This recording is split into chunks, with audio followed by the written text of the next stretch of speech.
De retour sur le plateau de la tranche info, place maintenant à l'échange et au débat dans notre focus. Et comme je vous l'annonçais avant la coupure publicitaire, ce soir nous parlons de la 7e édition du Karukera One Love Festival. Ce sera un des plus gros événements, si ce n'est le plus gros événement du mois de mars prochain. Et pour en parler avec moi ce soir, nous avons Olivier Choisy, cofondateur du Karukera One Love Festival. Bonsoir Monsieur Choisy. Bonsoir. Et vous êtes aux côtés de Claude Kenneth, directeur de la SAS Déposé. Bonsoir. Bonsoir. Vous êtes spécialisé justement dans le covoiturage. Dans la mobilité, exactement. Et vous nous parlerez justement de l'intérêt de ce type de pratique pour ce genre d'événement. On en parlera tout à l'heure. Pour l'instant, je vais me tourner vers Monsieur Choisy. Donc ça fait quand même 7 éditions pour ce Karukera One Love Festival. C'est bien ça. On en parlait hors plateau justement, on faisait un petit débrief rapide parce que moi il me semblait effectivement que le festival était né en Hexagone, à Paris. Pourquoi d'ailleurs il est né là-bas? Il n'est pas né à Paris, il est né en Guadeloupe. Il est né ici? Il est né à et il s'est exporté? Il s'est exporté par la suite, voilà, comme on disait, Trinidad, Paris. Et là, on revient. On revient chez nous. Faites un petit tour de la Caraïbe. Voilà, on a fait un petit tour et là, on revient chez nous bien, voilà. Parce qu'on n'est pas réellement parti, en fait.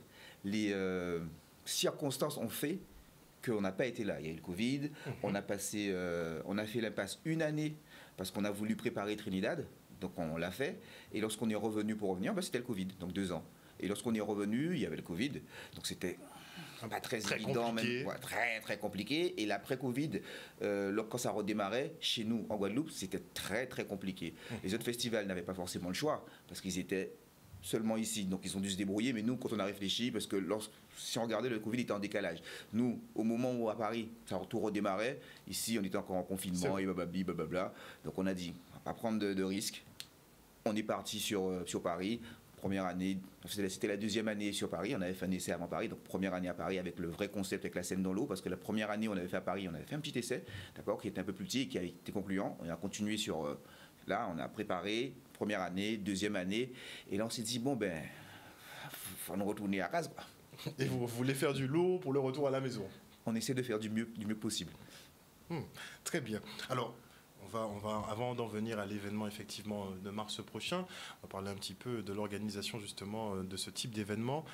Quand on arrive justement à stabiliser une opération quand même qui mobilise plusieurs milliers de personnes, est-ce que pour le redémarrage, c'est pas un petit peu très compliqué? Comment ça s'est passé d'ailleurs pour l'édition 2023?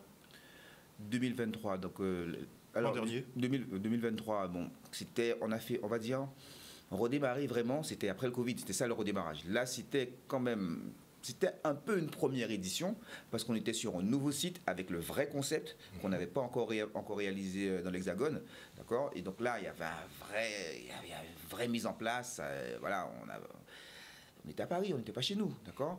Ça s'est bien passé, donc la 2e édition, justement, 2023, ça a continué et ça s'est très bien passé. Les 2 éditions sont très bien passées, mais c'était dans la continuité, c'est très sympa. Donc, retour à la maison. Retour à la maison. Voilà. Et là encore, c'est un peu un redémarrage, parce que l'événementiel, c'est ça, on doit toujours se renouveler. C'est l'événementiel, ça veut dire que chaque jour, on ne sait jamais vraiment ce qui va se passer. On doit être là au quotidien et assurer ce qui va se passer, regarder les surprises, même si on a un plan. Bien sûr, mais on fait avec les aléas et tout.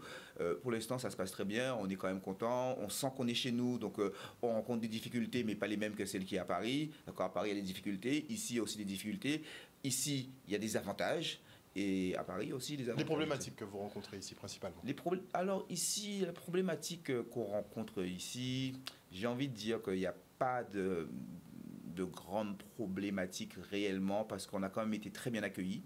Je suis content. Après... Petits soucis techniques, des choses comme ça? Non, en fait, on fait ce que tout le monde fait, on compare. D'accord? Ce qui se passe à Paris et ce qui se passe ici. C'est quelque chose que je n'aime pas forcément, parce qu'on est ici, on doit s'adapter à ce qu'il y a chez nous. Alors, si je fais une comparaison, juste pour la comparaison, ce qui m'embête parfois, c'est que j'ai quand même l'impression qu'ici, on nous demande des choses, d'accord, que partout ailleurs dans le monde, on ne demande pas. D'accord. Mais Donc on est beaucoup plus précautionneux finalement ici. Beaucoup, oui. D'accord. Oui, oui, réellement. Et donc c'est pas forcément très grave. Donc on s'adapte, mais parfois on est parfois un peu surpris. Et puis donc on voit comment les choses évoluent. Certaines choses, ben, j'ai pas envie de rentrer dans des débats, mais par exemple notre confinement était plus dur que celui de Paris. Ça c'est clair. On est dans on est dans le même état d'esprit. Donc même pour les rassemblements de personnes, quand il y a de fortes concentrations de personnes, tout le monde est un peu plus véatif ici. Oui. Alors ça c'est une chose et ça c'est quand même bien. Mais sur d'autres points, ben, parfois, c'est-à-dire que si nous, la sécurité pour nous, c'est la priorité, très importante. Donc on y veille, d'accord, donc on est là. C'est-à-dire que si là-bas, ou en France, de toute manière, la sécurité est très importante, si on vous demande 10, ici, il va y avoir un petit 12,5. Alors parfois, on est un peu surpris. D'accord. Alors qu'on s'attendait à 11, qui serait bien. Mais le 12,5, il y a peut-être un et demi qui est un petit peu... Mais sinon, après, on ne peut pas forcément se plaindre. Mais je ne parle pas forcément de la sécurité, parce que la sécurité, c'est important. Je pense donc là, on ne lésine pas en général. Oui, voilà. On préfère que l'événement se passe bien. Exactement. Ce n'est pas l'endroit où on doit faire des économies, ce genre de choses. Et on n'a pas fait d'économies sur ça. On doit bien sûr équilibrer les budgets, parce que ce n'est pas forcément évident. Il y a des endroits, des postes où on doit faire des économies, si on veut rester dans les budgets. Mais la sécurité, ce n'est pas un poste sur lequel on doit lésigner. Et je ne peux pas dire que ici, si on nous demande plus de sécurité, dire que c'est quelque chose qui n'est pas bien. Donc on ne peut pas se permettre de dire ça. Donc sur ce côté économie, c'est très bien. Mais il n'y a pas que ce côté, pas économie, sécurité. Mais il n'y a pas que ça. Il y a d'autres points où c'est un peu plus compliqué. Voilà. Plus tatillon, on demande un petit peu plus quand même. Pour pouvoir organiser ce type d'événement, ça vous l'avez constaté. Voilà, et c'est surtout aussi le fait que ceux qui demandent, ce sont des gens qui fonctionnent déjà à Paris, et à Paris, les mêmes ne demandent pas la même chose. Donc c'est ça qui parfois un peu me chagrine. Ça crée des petits déséquilibres. Oui, voilà. Mais en gros, on a été très bien accueillis, on a été très bien accompagnés par les institutions cette année, donc on est assez contents. Mais vous créez quand même un sacré gros événement, et chose sur laquelle on ne vous attendait pas du tout, c'est le site. Puisqu'en général, vous étiez sur Saint-François, vous par exemple, on connaît l'autre gros festival qui est sur le Moule, on en a quelques-uns sur la Grande Terre, mais c'est vrai que Capesterre-Belle-Eau, au niveau sud-Basse-Terre, ça c'est vrai que c'est nouveau. Pourquoi le choix de Capesterre-Belle-Eau ? Alors, le choix de Capesterre-Belle-Eau, en fait, si on regarde bien, il n'y a pas énormément de sites en Guadeloupe pour faire la manifestation. Surtout que nous, le cœur de la manifestation, c'est la scène dans l'eau. Donc déjà, ça réduit les espaces. D'accord ? Donc nous, on était à Saint-François, c'était très bien, ça s'est toujours très bien passé, pas de souci, sauf que Saint-François devenait trop petit. Donc il a fallu qu'on cherche un autre lieu. On avait identifié deux villes où c'était possible, et si vous regardez quand je dis ça, comme ça, essayez de regarder où est-ce qu'on peut mettre une scène dans l'eau, où les gens sont en sécurité, où ça peut se passer un site assez grand. Mais en fait, il n'y en a pas 30 000 en fait. On a réussi à identifier deux villes, et puis après, le choix s'est fait par l'intérêt qu'apportait le maire de Capesterre sur la manifestation. Et là, il a mis un bel intérêt, il nous a vraiment accompagnés, il a vraiment été avec nous. Et c'est l'occasion pour lui de mettre sa ville en lumière. Aussi, et il a compris ce qu'on voulait faire, là où on voulait aller, on est dans le même état d'esprit. Et d'ailleurs, c'est un événement, pas uniquement Karaoke One Love, mais aussi de la ville de Capesterre qu'on espère pérenniser. Alors, pour faire un petit parallèle, aujourd'hui, Torcy, d'accord, est connu un peu partout dans la Caraïbe, c'est connu aux États-Unis, ils connaissent Torcy par rapport au festival. Voilà. Parce que nous, on est quand même connus très très fortement, on a exactement les chiffres des gens qui nous connaissent aux États-Unis, on est très connus à ceux qui nous suivent et qui viennent dans le festival parce qu'on a toutes les données, beaucoup de Brooklyn, d'accord, et de Washington DC, donc New York, Washington DC, on a une grosse communauté là-bas, et après dans la Caraïbe, que ce soit Trinidad, Sainte-Lucie, c'est très fort aussi, Trinidad c'est fort chez nous, donc on a exactement tous les gens, ils connaissent tous, puisqu'on a beaucoup de médias de l'étranger qui viennent sur le festival, qui sont venus à Torcy, qui étaient déjà venus aussi en Guadeloupe. On a des ministres qui étaient venus, là, lors de la première édition, on avait le ministre de Trinidad du tourisme et du carnaval qui était venu aussi sur place. Donc le festival est connu. Et surtout qu'il il a lieu à Trinidad. À Trinidad aussi, on a eu une belle... beau succès.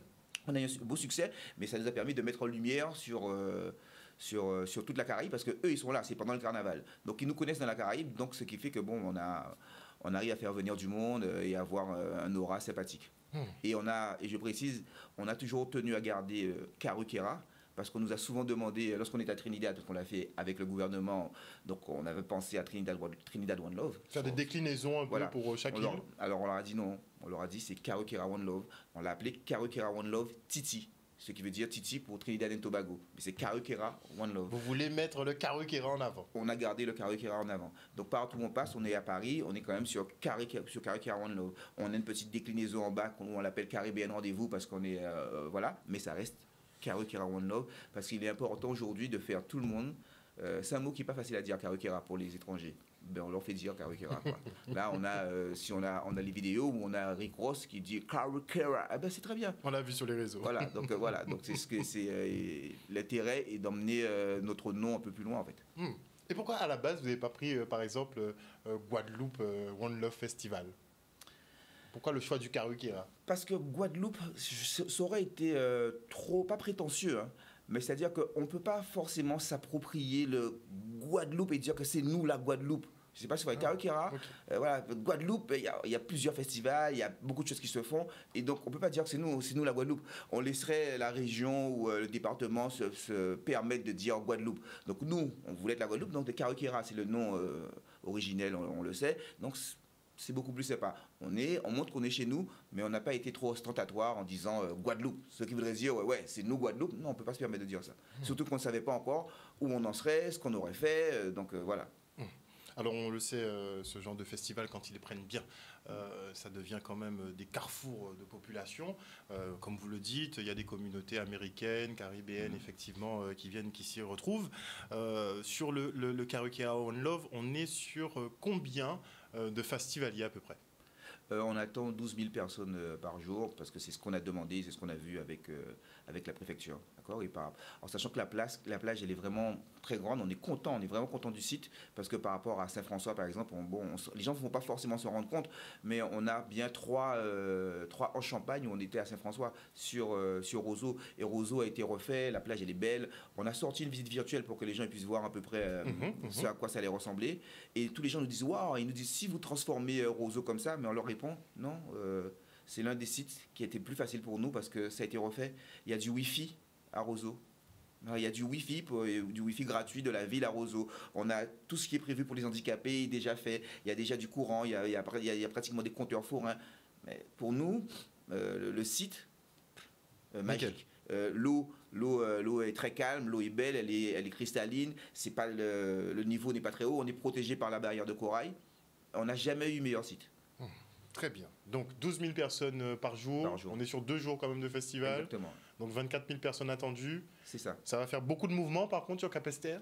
Oui. Est-ce qu'on est prêt pour ça? D'où la présence de Claude. Donc il va y avoir une organisation particulière qui va être proposée aux festivaliers. Parce que ça va faire des embouteillages. Oui, mais les embouteillages, vous savez, c'est parce que trop peu de personnes utilisent leur voiture à bon escient, je dirais. Et le principe de déposer, donc le principe du covoiturage de façon générale, c'est de réunir les personnes dans leur voiture. Donc au lieu d'être à 2, on sera à 5. Au lieu d'être à 3, on sera à 4. Et voilà, de réunir les gens au sein des véhicules qui existent déjà, puisqu'il y a déjà 12 000 festivaliers attendus, donc 12 000 voitures potentielles. Donc on pourrait les réduire par 5 en faisant en sorte que les 12 000 personnes fassent du covoiturage ensemble. Donc c'est pour ça qu'on est là aujourd'hui avec la société déposée et avec le festival Karukera One Love pour proposer justement ce service de covoiturage aux festivaliers. Et comment ça va se passer concrètement? Alors on a créé une communauté dédiée au festival Karukera One Love. Donc les personnes s'inscrivent sur la plateforme, ils peuvent soit passer par le site de Karukera One Love ou le site déposé.fr. Ils arrivent sur la communauté Karukera One Love. Donc ils y accèdent directement via le site après s'être inscrits et avoir créé un compte. Ils accèdent à la communauté et à partir de là, ils peuvent mettre leur trajet pour covoiturer avec d'autres personnes. Le système de covoiturage, il existe déjà chez nous, le système de communauté aussi.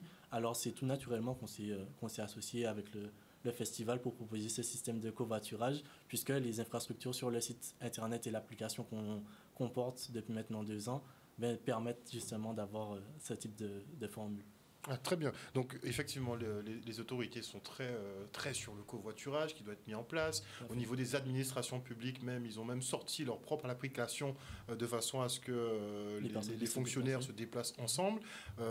Donc toi qui es dans le domaine quand même depuis 2 ans maintenant, est-ce que c'est une tendance qui se porte bien ou ça prend du temps à prendre le covoiturage? Tout à fait. En fait, le covoiturage, un peu comme Olivier disait tout à l'heure par rapport aux différences entre l'Hexagone et ici, il y a parfois un petit train de retard et en fait le covoiturage qui est connu depuis 15 ans en Hexagone prend encore du temps à se développer ici parce que les gens ont encore une méconnaissance de ce que c'est exactement le covoiturage. On l'associe au taxi, on l'associe aux chauffeurs privés, on l'associe à toutes sortes de concepts, mais le covoiturage finalement c'est juste la mise en relation de deux personnes. Donc à partir de là, c'est facile à mettre en place une fois que les personnes ont compris. Donc franchement, c'est une... Mais est-ce qu'ils arrivent à laisser leur véhicule? Parce que certains ont bien compris, mais la difficulté, c'était beaucoup laisser son véhicule en fait, et monter avec quelqu'un d'autre. Oui, mais il y a plusieurs éléments pour ça. Il y a la sécurité routière notamment. J'avais un festival, j'ai prévu de boire un petit peu, etc. Donc ça arrange bien d'avoir pour des raisons de sécurité chauffeur routière. J'ai un SAM, une personne qui s'est dévouée à faire du covoiturage et à conduire, pardon, à me conduire de mon parking relais ou bien de chez moi jusqu'au festival. Ça m'arrange. Moi, je bois en toute tranquillité et après, je rentre chez moi toujours en toute tranquillité. Il y a le site de Capesterre, c'est un très beau site justement. Le gâcher avec autant de voitures, autant de passages, justement, ça permet d'avoir une vision un petit peu plus éco-responsable où les gens utilisent moins leur véhicule, moins de pollution sonore, moins de pollution, les gaz à effet de serre, tout simplement. Et puis même la convivialité, puisqu'on est tous festivaliers et on va aller. C'est l'occasion de faire des connexions déjà. Exactement. Depuis même avant le festival, on fait déjà ces petites connexions pour y aller ensemble. Très bien. Alors, le covoiturage pour optimiser effectivement le nombre de voitures qui vont circuler, ça c'est une chose, c'est un très bon point pour vous, mais on est quand même sur 12 000 festivaliers jour, donc c'est plusieurs milliers de véhicules quand même. J'attendais que vous reveniez sur la question, parce que là j'ai beaucoup à dire. Est-ce qu'on est prêt? Oui, parce qu'on est prêt au niveau de la plage de Roseau? En tout cas, on a mis un dispositif conséquent, d'accord? Être prêt, on le verra le jour J, mais on a tout fait pour que ce soit. Je vais l'expliquer. Le covoiturage, c'est une des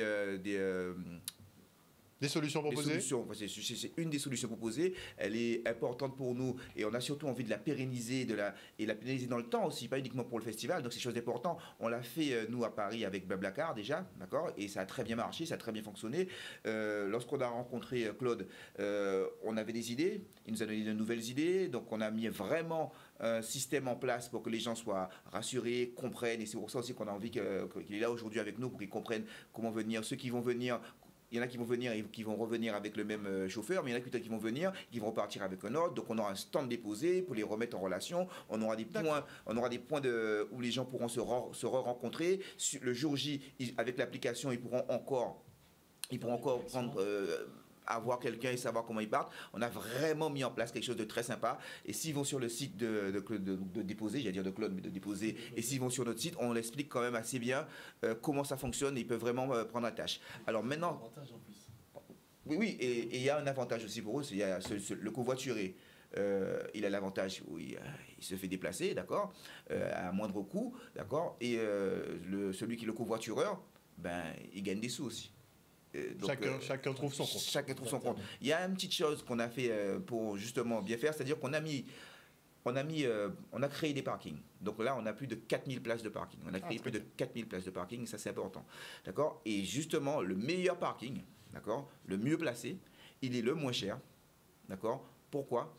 Parce qu'on l'a dédié uniquement au covoiturage. C'est-à-dire que si vous voulez accéder à ce parking qui est le moins cher, d'accord, et le mieux placé, il faut être un covoitureur avec déposé. Donc ça offre un avantage finalement d'être covoitureur. Ça fait, voilà. Alors j'explique aussi les choses parce que c'est important. Je dis qu'on a mis 4000 places de parking. On a délocalisé un peu. On a délocalisé exactement les parkings. On a commencé très tôt. On a découpé un peu. Notre chez nous, la Guadeloupe. C'est-à-dire que dès le vélodrome, d'accord, on a du parking et la navette qui emmène les festivaliers. Donc on arrête déjà du monde au vélodrome, d'accord. Et les navettes, bien sûr, lorsqu'on a pris une place de parking, la navette, elle est gratuite pour vous emmener au festival et vous ramener. D'accord. Ensuite, après, on a on a arrêté encore du monde à Viard, où pareil, il y a une navette, d'accord, qui vous emmène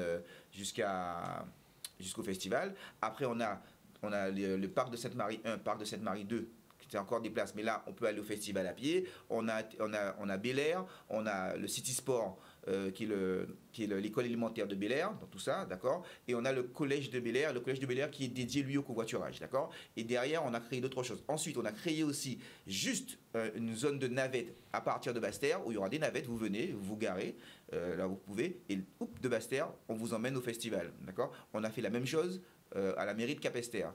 Et on a fait la même chose au niveau de Bémao, au niveau du rond-point de Destreland. D'accord. Donc, on a vraiment mis un dispositif pour pouvoir faire en sorte que ce soit fluide. Alors, je vais préciser quelque chose parce qu'on ne se rend pas forcément compte. Moi, ça fait plus d'un mois que je vais à Capesterre, d'accord, tous les jours pratiquement, parce que il faut, parce que ça bosse. Mais j'y irai encore un mois. Voilà, exactement, et ça bosse. Et je me suis rendu compte aussi qu'en fait, chaque jour, on a quand même pratiquement plus de 50 000 voitures qui passent. D'accord. Et ce flux de voitures, il est absorbé en fait. D'accord. Il est absorbé. Il faut savoir que ce jour-là, on va être un jour férié. Donc ça ne va pas être un jour d'affluence où il y a école ou ce genre de choses. Trafic, et toutes les personnes qui vont venir, qui vont passer à ce niveau, vont sûrement être des festivaliers parce qu'on a vu avec les routes de Guadeloupe qui sont partenaires, sur Trafiquera, on leur expliquera, on va leur proposer déjà tous ceux qui vont de l'autre côté de passer par les Mamelles, là où ça ne va pas forcément, on a fait le trajet, c'est pas plus long, d'accord, en temps en tout cas, d'accord. Donc on leur propose, et les gens qui vont venir vers le festival seront généralement des festivaliers, ce qui veut dire que le flux qu'on va avoir finalement ne sera pas si énorme que ça, parce qu'on est samedi et dimanche de Pâques et un jour férié, d'accord. Et la majeure partie des gens qui vont venir seront les festivaliers, donc on a finalement beaucoup moins de voitures que d'habitude, d'accord. Après là, ce qu'on doit gérer, c'est le fait d'avoir beaucoup de parkings, de pouvoir gérer le flux sur les parkings. C'est pour ça qu'on a essayé d'arrêter très tôt les voitures. Je voulais revenir aussi sur les prix des parkings. On avait pensé à mettre le parking gratuit à la base, parce que on voulait vraiment que les gens soient le plus à l'aise. On a quand même mis un tarif. Et je vais expliquer pourquoi. On a mis des sommes vraiment modiques. C'était pour nous permettre de contrôler. Parce qu'en fait, si on n'avait pas mis de tarifs, ben en fait, on n'aurait jamais su quand tel parking est complet ou quand tel parking n'est pas complet. Donc tout le monde serait quand même venu vers le festival, vers Capesterre. Donc on a mis de très petites sommes, d'accord. Et on a fait en sorte... On est sur du combien ?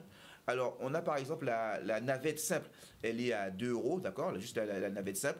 Au Vélodrome, je crois qu'on doit être sur du 4 €, quelque chose comme ça, d'accord, en sachant que ce sont des parkings sécurisés, voilà. Donc, on est vraiment sur des choses, on est sur des sommes modiques, et on a essayé de mettre les parkings les plus loin, encore aussi un peu moins cher, pour que les gens puissent y aller. Mais ce qui va être bien, c'est que même si les gens viennent directement vers à Capesterre, ben, nous on saura quand c'est terminé, ils sauront que c'est terminé. Donc ils seront obligés de prendre des parkings à d'autres endroits. Donc ça veut dire qu'on réussit à réguler le flux de personnes et de savoir exactement qui est qui et diriger ce genre de choses. Donc c'est pour ça qu'on a quand même mis des petites sommes modiques, en sachant que à Paris, les parkings, nous on a l'habitude avec les parkings à Paris. À Paris, nous notre parking il est pas cher, mais notre parking à Paris sur le festival, on parle de 20 €. Vous voyez ce que je veux dire? Et c'est pas les mêmes bases de prix. Voilà, voilà. Donc, on est quand même conscient que chez nous, et on le fait tous, c'est-à-dire que lorsqu'on va à l'aéroport, on n'a même pas envie de payer le parking de l'aéroport. Et c'est pas une critique, on est comme ça, on a des qualités, voilà. Donc on doit faire avec ce qu'on est, on a plein de qualités, on a d'autres choses, donc voilà. Donc on a tenu compte de ça, mais parce qu'à la base on voulait carrément mettre gratuit, mais quand on a réfléchi on s'est rendu compte que non, on n'aurait aucun moyen de contrôle et en fait on n'aurait pas solutionné le problème. Donc voilà. Alors, on a donc organisation du site. Les téléspectateurs ont pu voir effectivement à quoi ça va ressembler. Donc un beau cadre, une organisation aux alentours pour pouvoir se garer sereinement et rejoindre le festival, et un gros line-up. Alors c'est ça qui va intéresser, n'est-ce pas, les festivaliers, puisqu'on bon, je pense que le samedi déjà ce sera full. Je pense que vous devrez peut-être recaler 2-3 personnes, puisqu'en tête d'affiche on a quand même Kalash. Oui. Énorme. Il vient pas souvent d'ailleurs ici en Guadeloupe. En principe c'est sa seule date pour l'année, parce qu'après il a 2 concerts. Ils sont complets à Bercy et tout ce genre de choses. Donc il aura une date en Martinique, il a une date en Guadeloupe. La date en Guadeloupe, elle est chez nous. Et comment vous l'avez négocié alors? Mais en fait, ça part de Paris, en fait, parce qu'il était avec nous à Paris.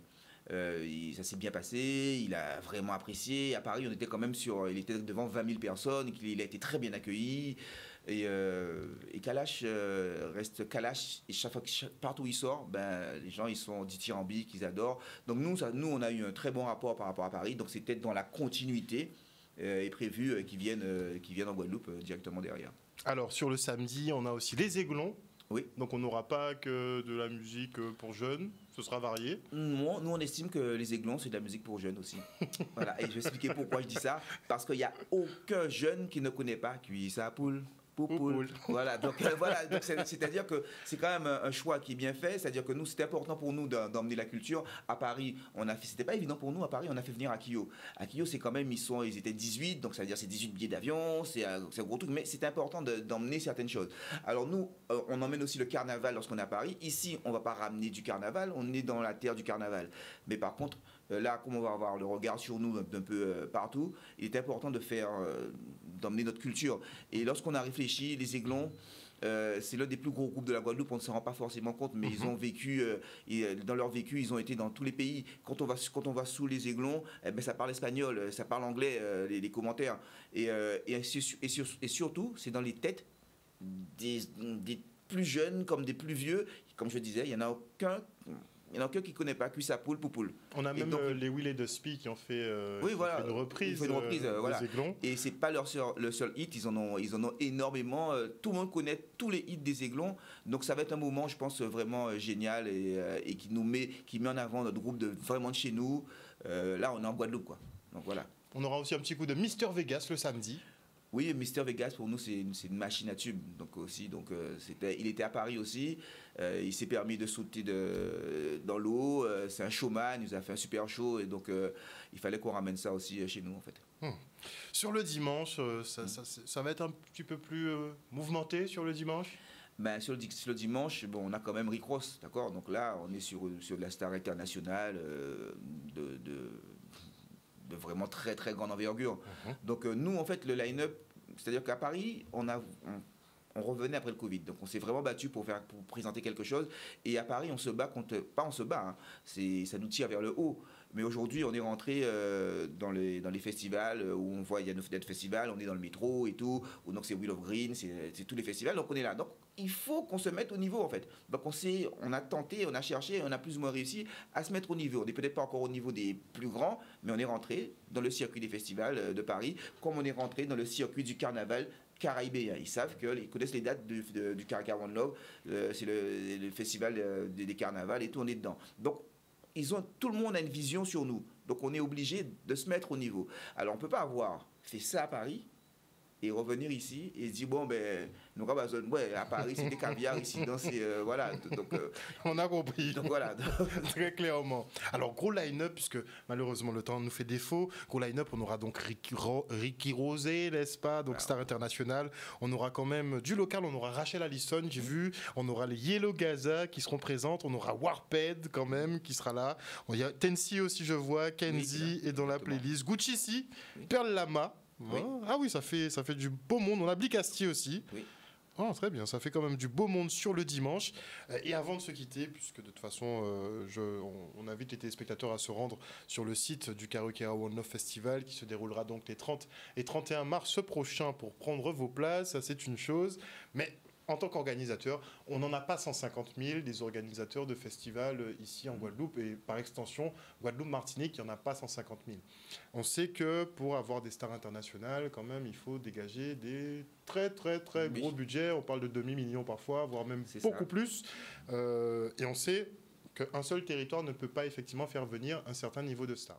Tout le monde attend une certaine montée en gamme, qu'on ait les top artistes qui viennent aux Antilles. Donc est-ce qu'à terme, il y aura une fusion, je ne sais pas, ou sur certains événements, il y aura des accords entre les teams pour qu'on puisse avoir, par exemple, je ne sais pas, un Rihanna. Alors pas forcément Rihanna. Non, mais peu importe. Mais la fusion entre les teams, ça, sûrement, parce qu'on en a déjà parlé entre nous. Moi, je suis très content de ce qui se passe sur le paysage des festivals en Guadeloupe. On devrait avoir un calendrier à l'année avec les festivals tous les 3 mois, tous les 4 mois. Les festivals Guyane, Guadeloupe, Martinique, on se parle tous, on s'entend. on travaille ensemble, d'accord? Et ça, je suis très fier de ça. L'autre, on était à Paris, on a parlé de festival, on a fait un big up pour la Holding, pour le Green, pour la Baca et pour tous les autres, pour la Guyane, Wichela, parce que on sait que c'est difficile, donc on travaille ensemble, et on essaie. Bon, ça se voit pas au quotidien parce que chacun a son festival. Et je trouve que tous les festivals, je plaisante, tous les festivals quand même sont quand même très bien, ils sont bien organisés. On se rend pas compte de ce qu'on fait. Nous qui bougeons beaucoup, on arrive à se rendre compte que ce qu'on fait, nous, chez nous... C'est un très bon niveau. On a un niveau exceptionnel. Et en fait, les gens ne se rendent pas forcément compte, mais on est top. On est aujourd'hui terre de festival. Et les gens ont l'œil sur nous. Donc, il y a vraiment quelque chose à faire. Et ça nous amène beaucoup de choses différentes. Les hôtels sont remplis. L'économie tourne. L'économie tourne. L'aéroport, à ce moment-là, il tourne. Il n'y a plus de billets, dans un sens comme dans l'autre. Donc, il y a vraiment des choses qui se font. Alors... C'est pour ça que je dis que pour la fusion team, on en a parlé entre nous sur certains, il y a des choses à venir. Après, pour avoir un gros artiste, ça ne veut rien dire, parce qu'on peut se fusionner à 30 000, 30 000 festivals, mais même si on a les sous, mais ce ne sera pas rentable. C'est là où il y a la différence, d'accord? C'est-à-dire que... Donc c'est calculé un petit peu... Non, mais sur un budget de Rihanna, on n'a pas de place. Rihanna, on nous donne le Stade de France, mais on y va tout de suite, on se met ensemble, on le fait. On sait qu'on a rempli 2 fois 80 000 personnes. Avec des billets, le billet à donc 200, 300. Donc il faudrait la capacité effectivement d'accueillir 80, 100 000 personnes sur un des sites, donc choisir peut-être Guadeloupe, Martinique ou Guyane et avoir la capacité. Donc si on a un lieu à 80 000 personnes, c'est du domaine du faisable. Voilà, il faut que les autres personnes se déplacent, parce qu'on est ici que 400 000 habitants, par exemple. Mais on imagine bien que, par exemple, si on fait une star de renom international, mais vraiment dans le top de sa forme, les Martiniquais, les Guyanais, enfin toute la Caraïbe se déplaceraient. C'est possible, mais ils ont aussi la possibilité de voir ces stars-là dans l'Hexagone. C'est ça le truc, d'accord? Il y a la compétition aussi internationale. Donc c'est ça. Mais nous, ce qu'on fait avec nos stars caribéennes et locales, c'est déjà très bien. Beaucoup de gens... On en dit ce qu'on vient pas. On pense à la montée en gamme. Beaucoup de gens nous envient. Aujourd'hui, il faut savoir, c'est pas bien ce que je veux dire. C'est pas bien ce que je veux dire. Aujourd'hui, et ils ont bien vécu et ils ont été top, mais Sardou, Johnny Hallyday, tout ça, c'est plus eux qui remplissent les salles. Non, clairement. Donc aujourd'hui, on a des artistes rap, ils font une promotion, dans les 24 heures qui suivent, on a 80 000 places de concert qui sont vendues. Et donc aujourd'hui, ce que nous on fait en termes de caribéens est très très regardé à Paris, et ils commencent vraiment à avoir l'œil sur nous. Donc maintenant, on commence à avoir des Bercy, des si, et ils regardent. Avant, ils ne nous regardaient pas. On réussissait déjà à le faire, mais ils ne s'intéressaient pas parce qu'ils avaient autre chose. C'est pas un reproche, normal. Aujourd'hui, l'autre chose, il a disparu. Donc aujourd'hui, ils ont besoin de remplir leur salle, donc ils nous regardent. Donc c'est pour ça que je dis qu'il va y avoir de plus en plus de choses, un peu aussi donc, à l'international, et enfin, donc, en tout cas Paris et l'Hexagone. Ce qui fait que chez nous, ce qu'on fait déjà là, c'est déjà très bien, je pense. C'est déjà énorme. Voilà. Et on souhaite effectivement que ça se poursuive et qu'on ait littéralement un calendrier de gros festivals qui soit établi à l'année. Par exemple, le Karaoke One Love en mars. Après, en juillet, on aurait effectivement la Holding, ainsi de suite. Exactement. Chaque période, on a un gros festival. Ce qui serait vraiment bien, c'est la communication à l'extérieur. Oui, pour qu'on rayonne de plus en plus. Voilà, et pour qu'on puisse faire venir du monde. C'est-à-dire que lorsque le calendrier du festival, il doit être donné en France, il doit être donné dans la Caraïbe. Après, pour la Caraïbe, aujourd'hui, on a un petit problème au niveau des avions, parce que, bon, mais ça va se régler, d'accord? Un jour ou l'autre, on va finir par y arriver. On va finir par y arriver, d'accord? Sur les États-Unis, pouvoir communiquer à Times Square, c'est même pas si cher que ça. Nous, on a communiqué dans le métro, donc c'est pour ça que les gens, aujourd'hui... mais le CTIG faisait un gros travail à l'époque, et malheureusement, je crois que ça n'a plus cours en ce moment. Mais faisait beaucoup de communication justement sur New York. Il faut, sur New York, voilà. Mais déjà, même dans l'Hexagone, déjà, ce serait déjà bien. Et New York, c'est bien aussi. Et la Caraïbe, c'est bien. Et il y a des médias pour ça. Donc, plus on va faire ça, et plus les gens ils vont venir. Aujourd'hui, les gens, ils sont friands de nouvelles choses. Et nous, en plus, donc là, on est français, d'accord? Donc, comme on est français, il faut prendre ce qui est bon. N'est-ce pas? Voilà, il faut prendre ce qui est bon. Prendre les avantages. Voilà. Et les gens, ils aiment la France. Donc, ils sont contents de venir dans un pays caribéen où ils sont encore caribéens, mais... Il y a la petite touche française. Il y a le French touch. Et ils aiment ça. Donc, nous, on doit profiter de ce genre de choses, d'accord? Donc, à ce moment-là, donc, nous, on doit pouvoir faire de la communication vers toutes ces personnes pour qu'ils viennent chez nous. Ils viennent chez nous. C'est pas si compliqué que ça à faire. C'est juste de communiquer chez eux, en fait. Et ils sont prêts. faut aller chercher l'oseille là où il est, n'est-ce pas? Il faut aller le Exactement. prendre dans leur poche. Voilà. Merci beaucoup en tout cas Olivier Choisy, je le rappelle, cofondateur du Karukera One Love Festival, d'être venu sur ce plateau ce soir. Vous étiez en compagnie de Claude Kenneth, directeur général de la SAS Déposé, qui organisera tout un système donc de covoiturage pour votre festival qui se déroulera donc les 30 et 31 mars prochains sur la plage de Roseau à Capesterre-Belle-Eau. Merci encore. Chers téléspectateurs, on se quitte, on se retrouve après la pub.